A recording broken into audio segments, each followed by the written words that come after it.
একটা ব্যক্তি গুনাহগার,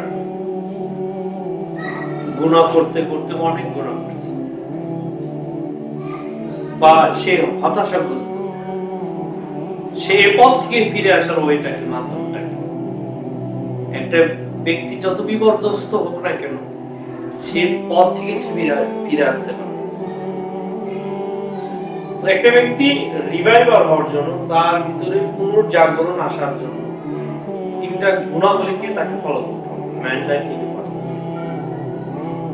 একটা ব্যক্তিকে প্রথমে ভাবতে হবে যে আমি কোথা থেকে আসলাম, সো এই জায়গায় আমার কাজ কি, আবার আমি কোথায় যাব, আমার রেসপন্সিবল কি, মানে কে আমাকে পাঠাইলো, তাই না? পৃথিবী নিয়ে যদি আমি ভাবি যে এই পৃথিবী তো এমনি সৃষ্টি হয়নি, এর পিছনে অবশ্যই একটা ক্রিয়েটার আছে।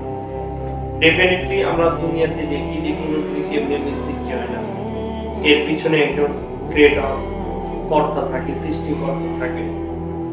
সো এই বিশাল আসমান, বিশাল জমি, বিশাল পৃথিবী, এগুলো তো এমনি সৃষ্টি হয়নি, এর পিছনে অবশ্যই একজন খালেক, একজন সৃষ্টিকর্তা আছে।